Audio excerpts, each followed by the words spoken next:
Welcome in, everybody, to another episode of Kota's Cove. Today, I'm giving you my review for 28 Years Later.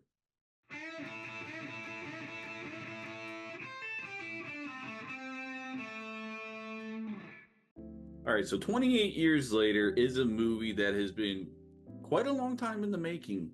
The original 28 Days Later came out many years ago and has a cult following. Truthfully, I think it's one of the best zombie films we have, 28 Days Later. Now, is 28 years later, does it live up to the hype that it was getting? Unfortunately not. I have to say, if I had chose one word to describe this movie, I would have to say disappointing, and that really hurts me on the inside. To start off, the movie starts off fantastic. We have a scene with a little kid and kids in a room watching the Teletubbies in Britain as, the rage virus is first breaking out from 28 years previously. Parents tell the kids stay in there, be quiet. This one kid gets up. I cannot remember the name of the kid to save the life of me, but doesn't listen. He starts talking out the door, and infected breakthrough and wipe out all the kids while this kid's staring. He's completely traumatized. Great start to the film. Wasn't expecting it to go in that direction. It's wild. The kid goes to find his dad, who is the priest of the church for the town, and the dad's like a psycho. He's saying that this is judgments upon us, and it's a great thing to be happening to the world that this is happening. Completely traumatizing. Then we fast forward. Our main character, who is played by Alfie Williams, Spike, does a fantastic job in the film. Gotta say, this is probably one of the best children performances I've seen, kid acting wise, in quite some time. Spike did very good. There's some very good emotional moments in this movie. Tense white knuckling scenes between him and some of the affected. Did a good job. Aaron Tyler Johnson's in the film for a portion of the film. Does a good job as always. He plays Spike's dad in this. And our basic plot is Aaron Tyler Johnson trying to show his kid how to live on the mainland where all the infected are. They have like their own village of people living on a little bit of island, and what keeps them safe is the high tide during the night. There's a little bridge walkway that's there. It keeps them safe. They can go to the mainland during certain hours. So Aaron Tyler Johnson is trying to show his kid, teach him how to get his first kills and survive on the mainland, to be able to, be resourceful and find items to help them continue living. This part of the movie was done very well. The first half of this movie, no complaints from me. It lived up to what I wanted it to live up. There's tense, scary scenes. There's some cool action sequences, and the storytelling in the first portion of the movie done well. But for whatever reason, Danny Boyle in the second half of this movie, which we'll get into, it was a complete shift, something you weren't expecting. Now, he keeps it interesting with certain style shots that he uses, and it's very reminiscent of the previous films he's done before in the 28 franchise. Quick cuts to awkward angles that the camera's looking at, trying to make you like question what's going on. To some very stylistic shots in here. There is like the art style of the film. It's very cool. It's very interesting. Does go a little bit overboard sometimes, and it does kind of take you out of the immersion of this world that you're trying to be in, for me personally. Now, to go into our plot, as stated earlier, Aaron Tyler Johnson is showing Spike how to live on the mainland, but we also have another side plot in this movie where it is Spike's mom is sick. They don't know what's going on with her. Spike's mom is portrayed by Jodie Comer. She does a great job in the movie, and she's sick. She gets these headaches. She can't remember, and there's just something going on. Spike and his dad don't know what it is. Spike really wants to try to help his mom to get better, and that storyline doesn't really take off till the second half of this movie, and that is where the movie starts going downhill for me. For one, we'll start getting into some of the negatives. Music choices in this movie, very odd. We have tense scenes with infected and other dangerous aspects that can be happening, and we're listening to like heavy rock metal. It doesn't match up with some of the scenes we're getting. Thought it was a little odd. It does add to the chaos that is the film and what this world would be with the music choices, and it's chaotic. There's infected running around. You got to try to survive every corner. You got to look around and make sure you're safe. So from that aspect of making everything feel chaotic, does the job, but takes you out. The music choices are weird. I'm not in the mood to listen to like heavy metal during a tense scene. You want to listen to something that's going to make your anxiety start to creep up on you, make you feel uneasy. And Doesn't do that very well in this movie. The one cool thing they did do with this, because I loved the marketing for this film, was keeping the poem boots in the film. If you've seen the trailer and the teasers, that was the big marketing plot, was that poem boots, which is supposed to show people's descent into madness while they were in the military. And it was very well done how they did that. And we're trying to show the viewers like what's been going on in Britain from previous films. Thought that was well done. Now, going on to some of these action scenes, I will say there's not that many in this film for my liking, and I do feel like the action scenes are relatively short. Some of the kills are like 90s style, like slow-mo, something you would feel like you would see in like the old Blade movies or something equivalent to that. Some of the kills they decide to do in this are a little weird, like when Alfie's taking out some of the infected, the bow shots he's getting where it's like it shows an infected getting hit, it stops, there's blood on the screen. A little weird, didn't really need to do it. But other than that, there are some crazy, unalivings in this movie. The alpha zombie in particular, when he comes around, Samson's his name is, we find out later from the doctor, played by Ray Fiennes, does like this crazy Predator Mortal Kombat style fatality where he's ripping people's heads off and their spinal columns coming out attached with it. Those are crazy. Those are really one of the only stylistic kills, I guess you could say, in this movie. After like the second or third time, you're like, okay, whatever. This dude just goes around ripping heads off. Okay. And again, the action scenes are not that long. The action scenes just aren't that long. I was kind of wanting a little bit more with them, but there are some cool, tense moments throughout some of these action scenes. Now, let's get into the second half of this film, where it's a complete shift from what we got the first half. First half was very good. I really enjoyed the first half. The first half is what I signed up for when I was coming to watch this movie. The second half of this movie, which features more on Spike and his mom, is where everything really starts to just go downhill for me. So Spike, after adventuring with his dad on the mainland, getting his first few kills, having a crazy run-in with the Alpha and being chased, they go back and throw a party for him to celebrate. He's kind of like becoming a man. He's becoming a hero to everybody because he's taking care of the infected. Well, Spike starts to notice that his dad isn't who he might portray himself to be, and Spike kind of regards him as a superhero. That's his Superman. And while they're at this party, his dad starts lying about what's happening, how Spike took down all these massive infected, large number of infected, and that didn't happen in the movie. Spike got too scared once a horde was coming after him, and he starts missing shots, and Dad's got to take over and help while Spike runs. Spike's like, that's not what happened. His dad's like, shh, no, you're a hero for the day, enjoy your party. Then his dad goes off with a mistress of his, cheats on the mom. Spike catches it. And this really makes Spike question everything about their relationship. And Spike actually gets some well-deserved anger and starts showcasing it towards his dad, especially when the dad tries to go and talk to the mom the following morning after everything that happened. Very good, emotionally gripping scene between the two of them. Thought it was well done. But then we go into where a lot of stupid decisions are made in this movie. For one, in this movie, Spike's mom is bedridden, has trouble getting up, has trouble remembering, has trouble even walking. So Spike gets it in his head to go and try to find this doctor that his dad says is on the mainland, but is apparently crazy. And his plan is to bring his mom to this doctor and try to get her fixed. See if there's a cure for her so she can feel better and not have to deal with all these nosebleeds and everything she's going through. But that's just a stupid decision in itself. Spike just got his first few kills, just got on the mainland for the first time. Now he just thinks, he's just Mr. Badass, can go wherever he wants with his mom, who all of a sudden can magically just walk around the mainland and everything.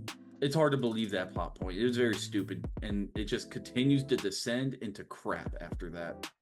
To start off, there is a scene while Spike is, sleeping in the house with his dad that gets torn down when they're hiding from the Alpha, and it's very stylistic. It shows us the infected eating this deer, and this is where the Alpha took a deer's head and threw it in a tree, but everything's in red, and you can see the zombie's eyes in yellow glowing to show the infected. It's kind of cool. But there's a scene with Spike's mom where she is starting to, it looks like, drown, but she looks like she's infected, but water is rising up to her neck and soon gonna cover her whole head, like she's gonna drown and die. So I thought maybe, are they throwing in a plot point trying to say that, Spike's mom is potentially infected, potentially, transitioning into an alpha zombie of some sort or something. No, that doesn't happen. They throw this scene in here and it just gets completely thrown away, as I'll talk about later. So as we're trying to, get Spike's mom to this doctor who's on like the other side of the mainland, pretty far travel, we get this another plot point where like these soldiers come onto the mainland. They are part of whatever task force, the Navy that surrounds the island to make sure no infected get off. They're there to just, kind of keep it contained and quarantined. Well, we get a cool little fight scene between a group of infected and Alpha going after these guys. And eventually, Alfie and his mom run into infected. If you all can remember what happened in 28 Days Later, one of the biggest plot points in the movie is be careful of blood. The infected blood can infect you very quickly. And one of the most emotionally gripping scenes in 28 Days Later is when the father, blood splatters in his eye from like an infected that was hanging up that a crow was pecking at. One little drop gets in his eye and he starts turning and the rage virus starts taking him over. And that scene's emotionally gripping because the dad sees his daughter and tells his daughter to get away, and there's militia around. He's like, please, just shoot me. Put me out of my misery. I don't want to go and attack my daughter. It's emotionally gripping. It's very sad. Well, we have this scene where everybody who thought it was Cillian Murphy, this real skinny infected, walks up to Spike and his mom. It gets real close to the mom. Spike shoots a zombie, kills it. There's blood over his mom's forehead. And they do talk about, like, be careful, don't get that in your eye. Let me wipe it off real quick. Just don't move while I wipe it off. Cool, we're keeping the continuity. Not much longer after our one survivor of the Navy comes and partners with Spike and his mom after saving them in a very stupid way. We have a scene where an infected is pregnant. What? What the fuck? Yes. The Alpha impregnated one of the infected zombies. She's trying to have a baby on a train. Spike's mom walks up to this infected, no gloves, mind you, holds her hand, basically should have been singing Kumbaya, and helps the zombie give birth. Do you realize how stupid that is? There's blood everywhere. It's a childbirth.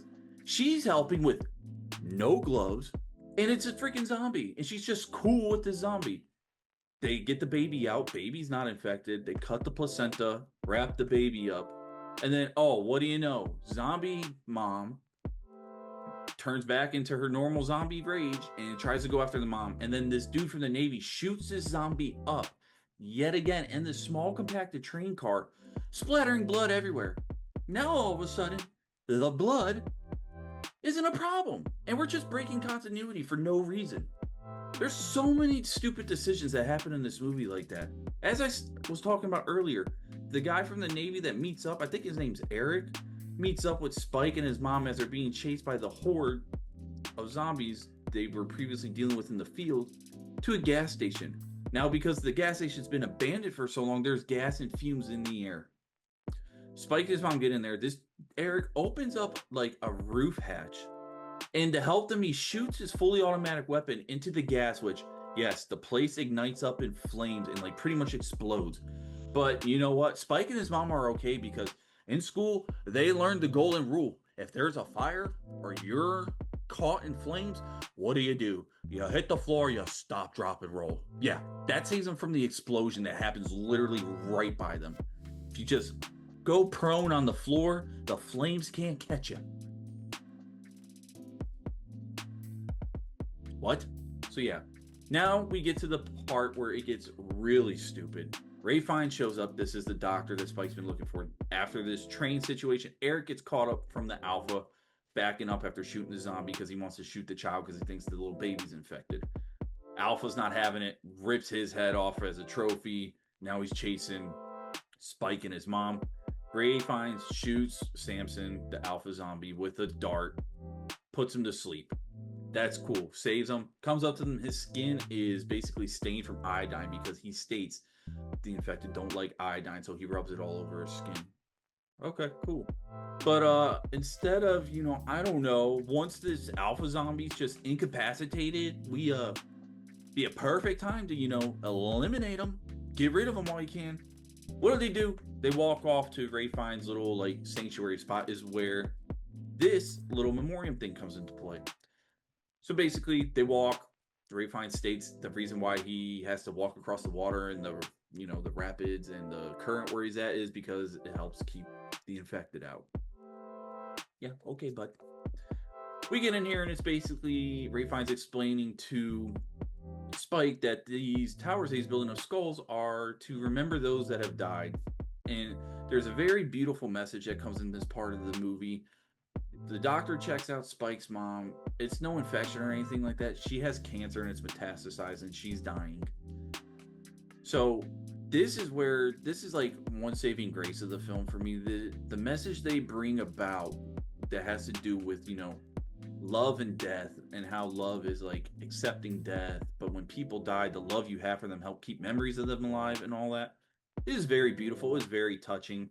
When they have to when the doctor goes to put Spike's mom out of her misery because of all the pain and everything she's dealing with, it's very sad. It's very touching.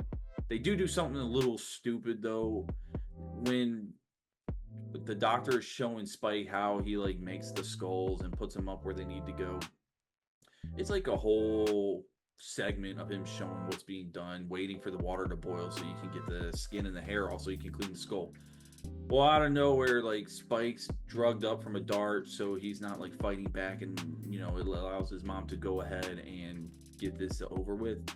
Ray Fiennes just shows up with her skull out of nowhere. So that was a little stupid. I'm not going to complain too much about that because there are other decisions in this movie that are way more atrocious than this. But after this, the sun comes up. The Alpha starts coming after them. Going across the current that Ray Fiennes just specifically stated, they can't get across. Well, the Alpha can. Whatever. Spike again, running from the Alpha with the doctor. They get into a safe spot, they think, and then the Alpha go ahead and breaks through some wood or something and grabs a hold of the doctor and is trying to rip his head off, just like everybody else. Spike comes to the doctor's rescue. Again, puts the Alpha to sleep. Samson is knocked out, incapacitated, and will be for a little while.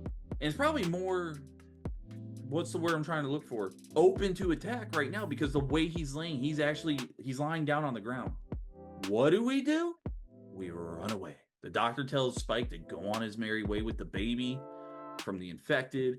And no, we don't take care and get rid of and eliminate the Alpha. Stupid. Now we get to the last part of this movie, and this is where it gets very stupid, folks. Oh man, it really aggravates me. Spike brings this newborn baby, babies that cry, need food, cry for food, all that sort of stuff. Brings it back to the mainland where everybody and his dad is at. By the way, his dad, after seeing that Spike and his mom left, doesn't even go after him, just stays there.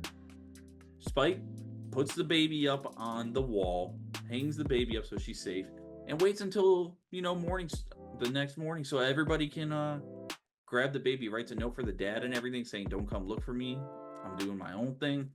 Do you mean to tell me they have guards up there watching 24/7? This kid comes across with a newborn child. Nobody sees anything. Stupid. Then the real kicker, folks, at the very end of this movie. It pisses me off even have to talk about it and relive it. But Spike is off on his own thing, turned into Mr. Badass, exploring the mainland by himself. A couple infected run up to him, he kills them, and then a little bit of a smaller horde comes after him. He goes to run away, and then we come to the spot where there's a blockage in the road from rubble and landslides. He can't get up. Horde's coming after him. All of a sudden, the main person from the very beginning of the film, the little kid, is grown up. And it's him because he's got his dad's cross that he gave him. And then for whatever reason, Zordon must have saw Britain needed help. And he went and got a group of teens. And he assembled the Mighty Morphin Zombie Slayers. I'm not kidding you. There's a yellow, a purple jumpsuit. All the characters that are with this little group are dressed in different colors, and then they're using the weapons they're using: golf clubs, garden tools, baseball bats, shit you shouldn't use if you're afraid to get blood splatter on you and become infected. No, Don't care. Well, let's just break our continuity again. And the way that this group of people gets into battle with these infected to save, Spike, they start doing backflips and crap off the rubble, and they're doing flips and all this. We're talking useless shit like that you saw in the Book of Boba Fett, like the 360 spin into the shot to a stormtrooper that was seen around the world and completely mean that. They're doing stuff like that. Again, this movie went from the 28 days, weeks, months, moon cycles later, and now we're into like uncharted Zombieland territory. What the hell are we thinking? I have no clue. Upon, all the flips and the Mighty Morphin Power Ranger combat, again, we have baseball bats, golf clubs hitting these infected, spraying blood everywhere. Nobody's afraid to get infected. And that's how the movie ends. In the dumbest way possible. That whole last scene made me not want to go see the next one, because apparently this is a start to, we gotta have a trilogy now. This should have been the conclusion. We had 2 films before this. The first one was fantastic.